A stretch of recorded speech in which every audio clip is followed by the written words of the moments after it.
Hey guys, and welcome to the channel. Today I kind of wanted to just go over the power system that I'm using on the layout. So here we are. I have the NCE Powercab. Then I added the Smart Booster. Right now I just have the SP5, just one of them. I plan to use this additional space over here, possibly add two more if I need them. I have the main wires. They routed out to the main three switches for the power, so I can regulate it to the three circuit breakers, which are the DCC specialties. I think the PSX breakers, and those three have been working out pretty good for me. Two of them are actually wired up to the main feeders.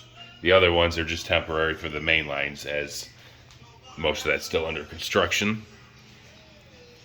So then I have, after that, I have the interface from NCE, and this allows me to actually connect to the computer and run off the software, which is actually very nice because they have the Wi-Fi throttle, which allows me to use tablets and phones, which makes everything a lot easier than actually using either tethered throttles or wireless NCE throttles. And that makes it a lot better if I have friends or family over. Anybody that has a phone or a tablet can actually download the app, and they're able to run the trains right off their own hardware. And as of now, I just have a Samsung tablet, which actually is coming very handy. It has all the functions and the controls, which makes it a lot easier than using the NCE system, as it only gives you the ability to use 9 without having to go in the options and then doing the teens and the 20s. And then it also gives you the ability to use the slider. So I believe the speed steps are actually a lot better because of this. And then you can actually use the volume bar to increase the throttle as well. So it gives you the ability to not actually have to touch the screen. You can kind of put it aside and then just go up and down with the volume buttons. And I find this is the best method because, I mean, you can walk around the layout. You have nothing holding you back. You don't have to wire up all these spots to connect the power cab. Everything's Wi-Fi. As long as you have a good Wi-Fi system, there's really nothing to worry about.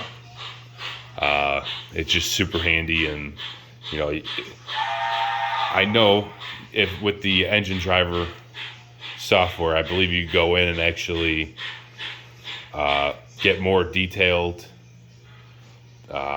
functions.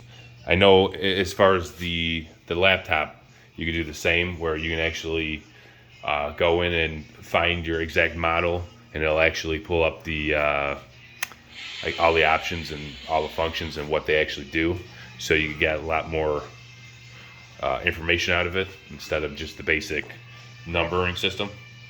But for the most part, I really love the way that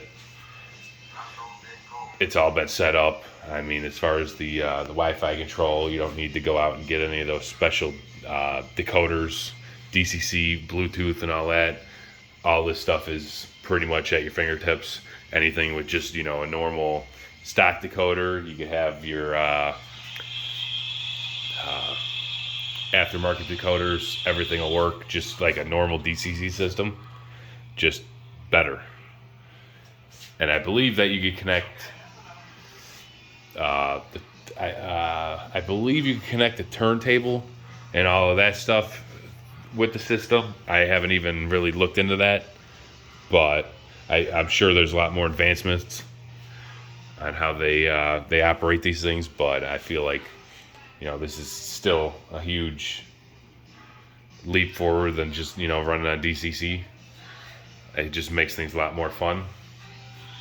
And I just wanted to point out, so as far as the circuit breakers, so I have the 3. This one, like I said, it was going to the double main. The middle one, that one I actually have hooked up to the engine facility, so I have all that on its own power district. I believe the yard, I haven't decided yet, but I might put the actual yard tracks on that power feed, and then I will have the third one here. This one actually is just for the lead in, and then it'll actually go to the one in the back and around. But majority speaking, I kind of wanted to keep things separated, so if I'm switching around on the back over here, I'm not going to interrupt a mainline train that's circling the layout. Or if I have anybody else over, it's not going to interrupt them running around the layout, so everything will be kind of split up. Other than that, I believe that's all I have on my power system. I would like to thank everybody for watching the video, and see you next time.